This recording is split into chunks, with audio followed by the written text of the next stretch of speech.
Assalamualaikum warahmatullahi wabarakatuh.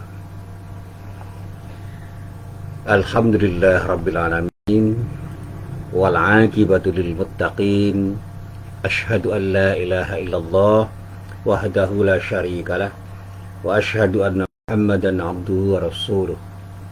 Allahumma salli wa sallim ala nabiyyina Muhammad wa ala alihi wa sahbihi wa man wala. Amma ba'd. Para jamaah yang dirahmati Allah, alhamdulillah pada pagi hari ini kita bisa bertemu lagi, dan kita senantiasa berharap semoga pertemuan-pertemuan kita, termasuk pertemuan kita pada pagi hari ini, benar-benar menjadi pertemuan yang mendapatkan ridho dari Allah Subhanahu wa Ta'ala. Amin. Para jamaah yang dirahmati Allah, sehari kemarin saya banyak diceritai orang tentang musibah yang terjadi di seputar Gunung Semeru. Meletusnya Gunung Semeru itu adalah sebuah takdir Allah, dan itu harus kita yakini dengan haqqul yakin, bahwa tidak ada satu kejadian pun yang terjadi tanpa izin Allah. Bismillah semuanya. Kita tidak pernah berharap musibah itu terjadi, tetapi apa boleh buat, ketika Allah berkehendak tidak ada seorang pun yang bisa menghalangi. Gunung itu makhluk Allah. Pada saat Allah menghendaki, dia bisa bergerak dengan apapun cara dia bergerak, dan mungkin saja apa yang terjadi pada gunung itu akan berdampak buruk pada manusia ketika manusia tidak bisa menyikapi apa yang terjadi di gunung itu dengan sikap yang bijak. Para jamaah yang dirahmati Allah, saya teringat kata Pak Surono yang terkenal dengan sebutan atau panggilan Mbah Rono, bahwa secara ilmiah, analisis para ilmuwan termasuk beliau, bahwa di seputar Gunung Semeru itu ada tempat-tempat yang rawan bencana, dan tempat itu memang disarankan untuk dikosongkan dari hunian, karena satu saat ketika terjadi letusan Gunung Semeru, tempat itu akan bisa mendapatkan dampak negatif yang sangat besar dari letusan Gunung Semeru, apapun nama letusannya itu, termasuk erupsi yang terjadi kapanpun dan dimanapun di seputar Gunung Semeru itu yang terjadi atas kehendak Allah.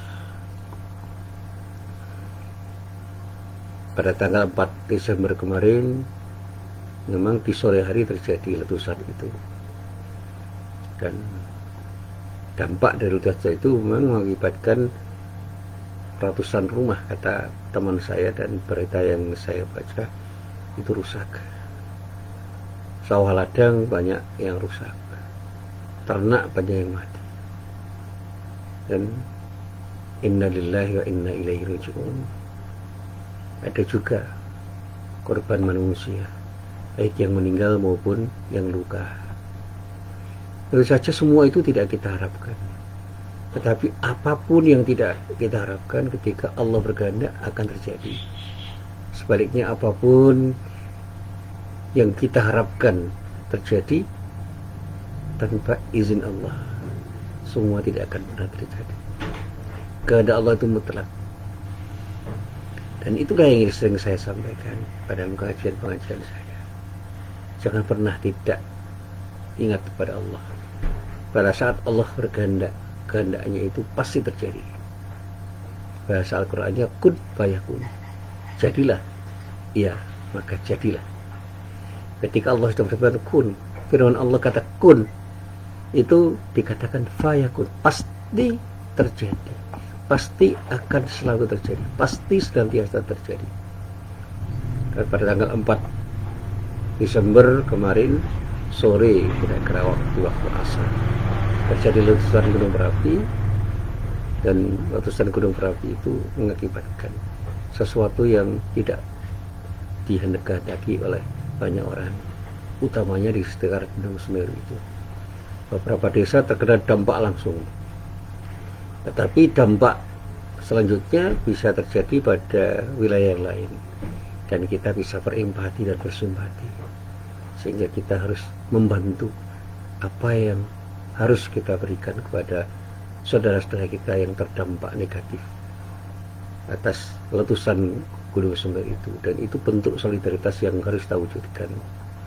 Dan semangat Islam memang seperti itu. Bagaimana kita membantu orang dengan apapun yang kita lakukan, yang berasa arti akan meringankan beban orang yang terkena musibah. Nah, para jamaah yang dirahmati Allah, bagi orang yang terkena musibah tentu saja itu akan dirasakan sebagai sesuatu yang tidak menyenangkan. Dan kita yang tidak secara langsung terkena musibah seharusnya punya solidaritas yang kemudian kita wujudkan dalam bentuk apapun yang pada akhirnya insya Allah akan meringankan beban orang yang terdampak secara langsung sebagai akibat dari letusan Gunung Semeru itu. Dan sampai detik ini terus mengalir bantuan-bantuan dari manapun, baik bantuan dalam berupa materi maupun bantuan-bantuan yang bersifat non materi, yang semuanya itu diperlukan oleh saudara-saudara kita yang sekarang ini sedang terdampak secara langsung sebagai akibat dari letusan Gunung Semeru itu. Nah, para jamaah yang dirahmati Allah, berkali-kali saya selalu merenung bagaimana kita itu berhusnuzon terhadap kejadian apapun yang terjadi, karena itu bagian dari takdir Allah yang tidak bisa kita tolak. Tetapi tidak semua orang itu bisa menyikapi musibah dengan sikap yang bijak.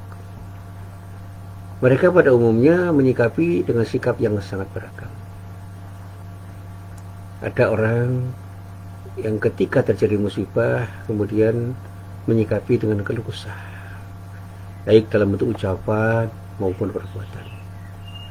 Dan sikap ini tentu saja sangat merugikan orang yang menjadi pelakunya. Di satu sisi mereka rugi karena keluh kesahnya sama sekali tidak akan membawa manfaat dan tidak akan berikan solusi apapun selain semakin menambah kesusahan. Dan yang kedua, dan yang lebih berbahaya adalah keluh kesah itu bisa mencerminkan ketidakridhaan kita pada takdir Allah. Dan tentu saja itu bukan sesuatu yang tepat ketika kita menyikapi takdir Allah. Dalam sebuah pertemuan saya dengan salah seorang pengusaha di sebuah tempat, saya katakan, hidup ini harus disikapi dengan syukur dan sabar secara beriringan. Syukuri apa yang ada dan lakukan apapun dengan kesabaran. Terimalah semua yang terjadi itu, dan mari kita berbuat sesuatu yang bermanfaat untuk apapun dan siapapun, dimanapun dan kapanpun, agar kita tidak terpuruk dalam musibah apapun yang terjadi. Saya masih ingat ketika mencoba untuk membaca ayat 11 pada surat Al-Hajj. Di dalam ayat itu Allah berfirman, A'udzu billahi minasyaitonir rajim, wa minan nasi may ya'budullaha ala harf, fa in asabahu khairun itma'anna bih.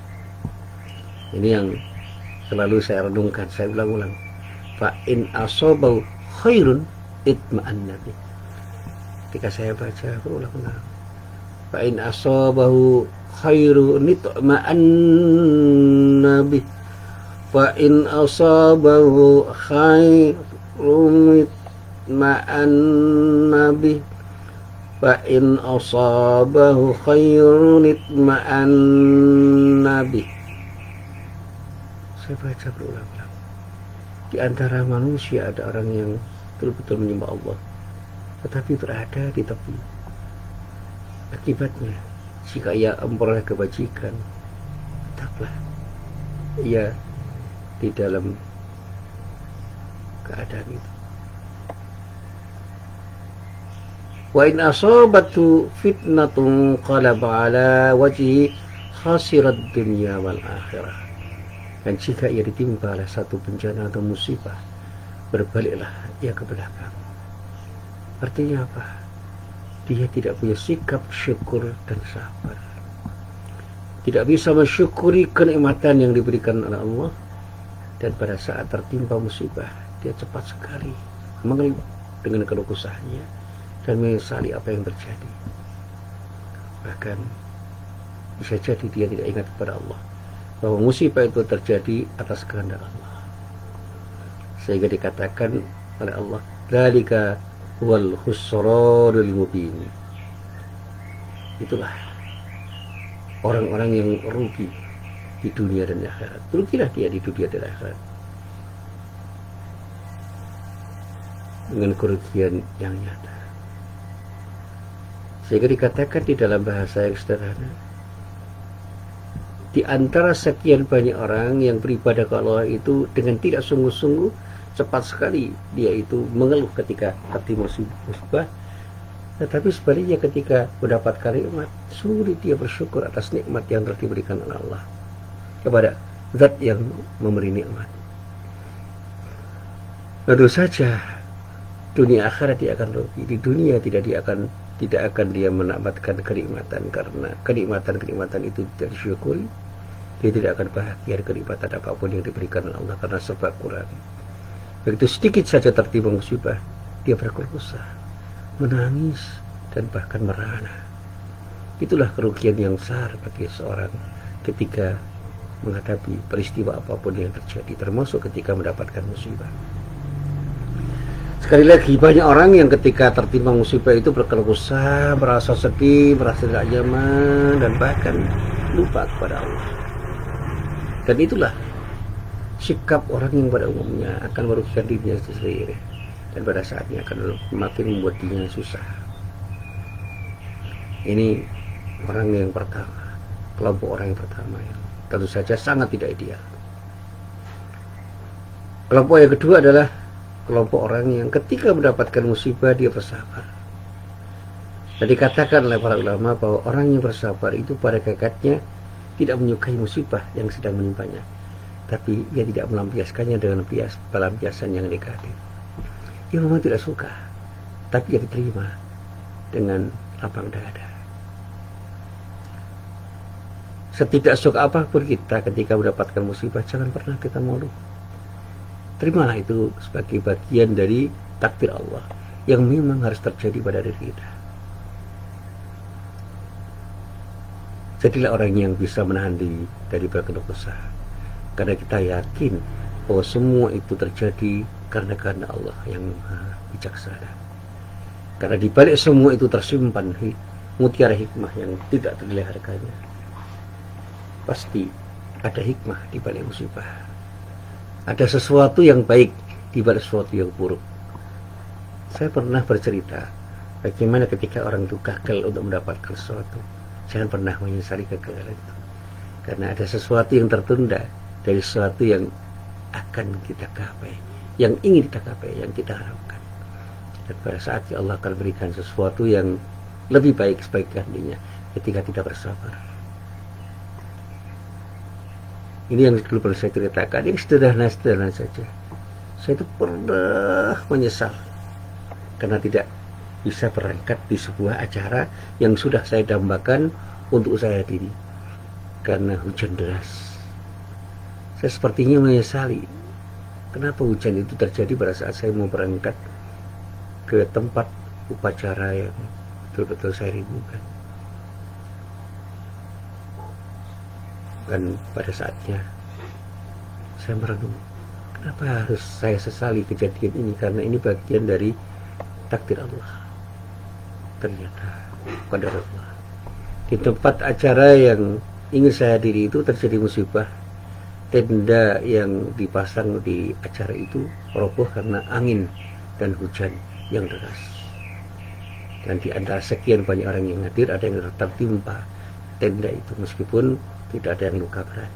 Tapi itu musibah. Andai kata saya di situ, mungkin saya juga akan tertimpa tenda yang roboh sebagai akibat dari derasnya air hujan dan angin yang memporak-porandakan tenda itu. Itu sebuah peristiwa kecil. Dan banyak peristiwa-peristiwa besar yang terjadi di dunia ini yang kemudian kita sadari bahwa itu adalah bagian dari kehendak Allah yang Maha Bijaksana. Allah itu azizun, maha perkasa, tetapi juga hakimun, maha bijaksana. Apapun bisa terjadi atas kehendak Allah, tapi tidak ada satupun takdir Allah yang buruk, karena Allah selalu berkehendak yang terbaik bagi hamba-hambanya, utamanya bagi orang-orang yang beriman. Mereka akan diuji dengan ujian-ujian yang berat, tapi dengan ujian itulah orang yang beriman akan semakin beriman dan akan mewujudkan iman mereka ke dalam amal soleh, di antara lain dengan sikap sabar mereka dan terus berjuang dalam rangka untuk mendekatkan diri mereka kepada Allah Subhanahu wa taala. Nah, para jamaah yang dirahmati Allah, musibah Gunung Semeru itu memang tidak menyenangkan, tapi pasti ada hikmah di balik musibah itu. Apapun yang terjadi, kalau kita sikapi dengan sabar, kita akan mendapatkan hikmah itu. Baik kita yang tidak terdampak langsung maupun saudara-saudara kita yang kini tengah terdampak langsung oleh musibah meletusnya Gunung Semeru itu. Saya masih ingat bencana yang terjadi pada saat gempa bumi. Banyak orang yang terdampak negatif, tetapi solidaritas yang muncul dari banyak orang kepada mereka yang terdampak itu kemudian melahirkan keinginan untuk membantu mereka, sehingga banyak sekali di antara mereka itu yang dulu tidak punya rumah menjadi punya rumah, yang dulu punya jelek menjadi baik karena bantuan orang untuk mendirikan kembali, membangun kembali rumah yang roboh, dan membantu orang-orang yang tidak punya rumah untuk membangun rumah di tempat yang disediakan oleh banyak orang. Ini solidaritas yang luar biasa. Dan banyak orang yang kemudian menyadari bahwa andai kata tidak terjadi musibah yang berupa gempa bumi pada waktu itu, tahun 2006, maka tidak akan terjadi peristiwa yang mereka dambakan, yaitu nikmat setelah terjadi musibah.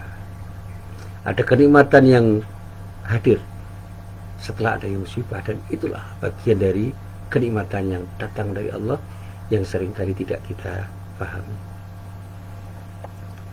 Nah, para jamaah yang dirahmati Allah, puncak dari sikap yang terbaik dari orang yang betul-betul bijak itu adalah ridho. Ridho itu lebih tinggi lainnya daripada bersabar. Orang yang bersabar itu masih menyisakan ketidaksukaan terhadap musibah yang terjadi ketika menimpa. Tapi bagi orang yang ridho, apapun yang terjadi itu akan dia terima, akan mereka terima dengan senang hati. Dan tingkatan ini adalah tingkatan yang lebih tinggi daripada kesabaran. Karena pada tingkatan ini, setiap orang yang mendapatkan musibah akan melihat bahwa antara musibah dan kenikmatan itu sama saja bagi dirinya. Ridho itu lebih tinggi nilainya daripada syukur. Ridho itu lebih tinggi nilainya daripada bersabar. Pada orang yang ridho, tidak ada perasaan tidak suka sama sekali, dan tidak ada perasaan penyesalan sama sekali terhadap apapun yang terjadi. Semua disikapi dengan sikap senang dan tenang, karena dia yakin dengan seyakin-yakinnya bahwa Allah tengah menyapa dirinya dengan sapaan yang bermacam-macam, termasuk dengan musibah yang terjadi. Pada tingkatan ini seorang bisa melihat bahwa antara musibah, antara apa yang sementara ini dianggap tidak menyenangkan oleh banyak orang, dan kenikmatan yang terjadi yang dinikmati dan disenangi banyak orang, itu sama saja nilainya. Sebab musibah dan kenikmatan itu keduanya merupakan takdir Allah yang syarat dengan hikmah dan kebaikan.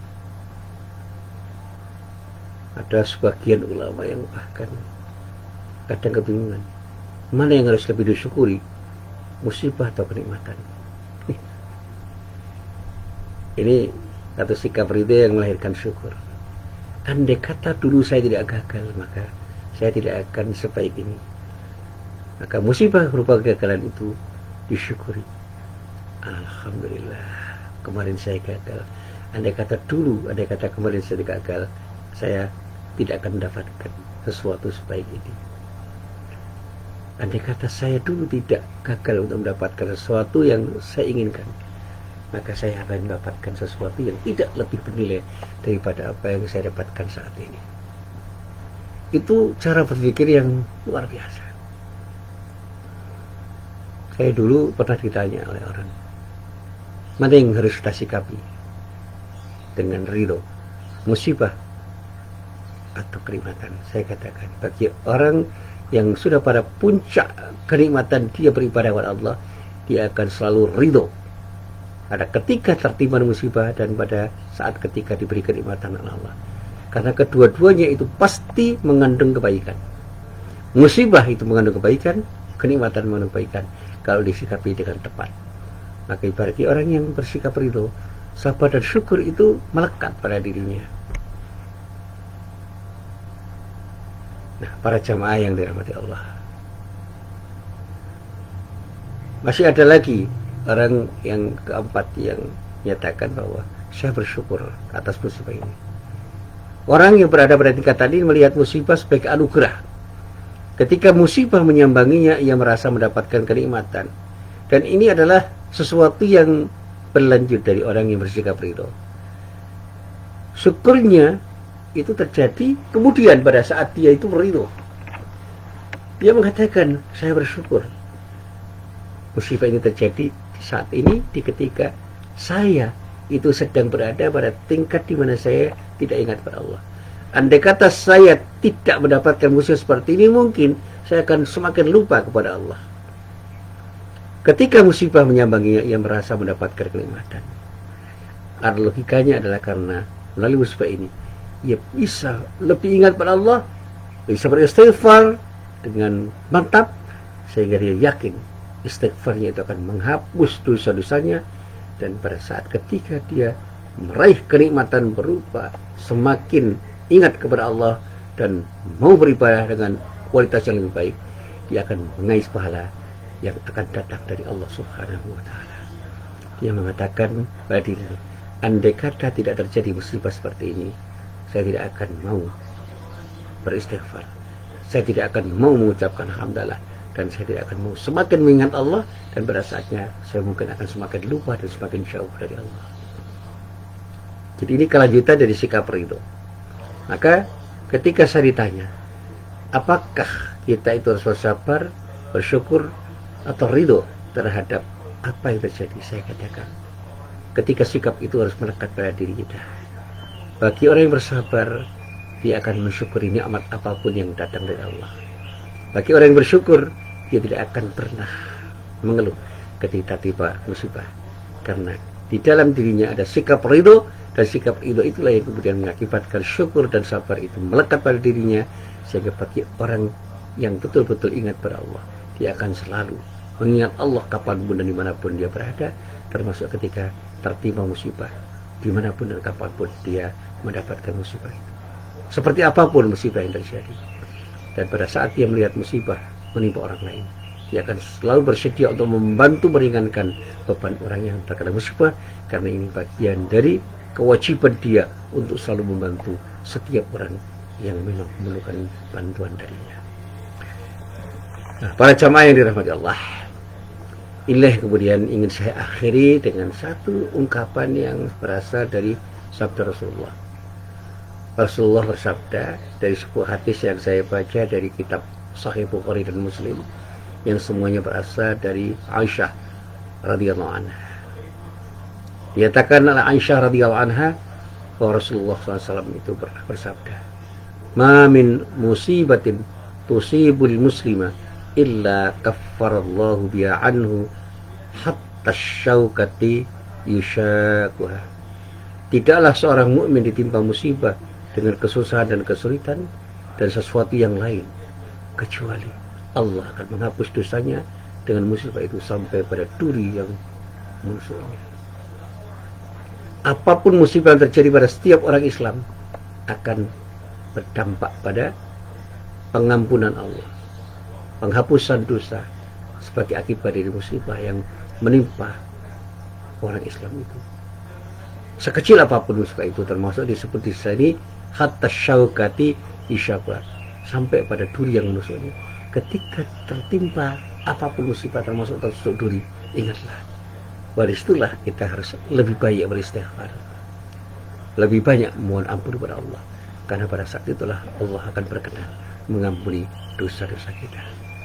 Dan inilah yang dipahami oleh setiap orang yang benar-benar ingat kepada Allah, bahwa musibah itu adalah kenikmatan yang sangat besar, dan dalam hidup ini Karena ketika kita tertimpa musibah, sebenarnya Allah sedang berkehendak untuk menghapus dosa-dosa kita, dan bagaimana dengan musibah itu kita akan mendapatkan pahala yang paling besar dari Allah, karena sikap kita itu tepat ketika mendapatkan musibah.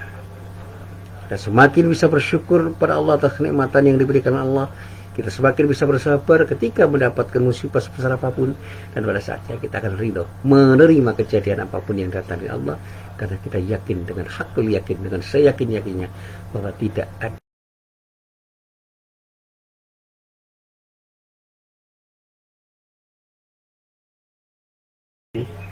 diberikan oleh Allah dengan sikap bijaknya, dan pada saatnya Allah Maha Pengasih dan Penyayang pada hambanya, termasuk ketika Allah memberikan musibah pada hambanya dalam rangka untuk mengingatkan pada hambanya agar semakin ingat kepada Allah Subhanahu wa Ta'ala.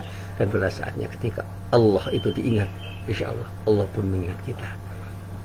Ingatlah Allah ketika kita mendapatkan musibah, insya Allah Allah akan mengingat kita dimanapun dan kapanpun kita berada, dan pada saatnya Allah akan memberikan balasan yang terbaik pada kita dimanapun kapanpun kita berada, dan pada saat dimana kita tertimpa musibah dengan musibah yang sebesar apapun bagi diri kita. Inilah apa yang bisa saya sampaikan dalam pengajian pagi hari ini, mudah-mudahan bermanfaat. Billahi taufik wal hidayah. Assalamualaikum warahmatullahi wabarakatuh.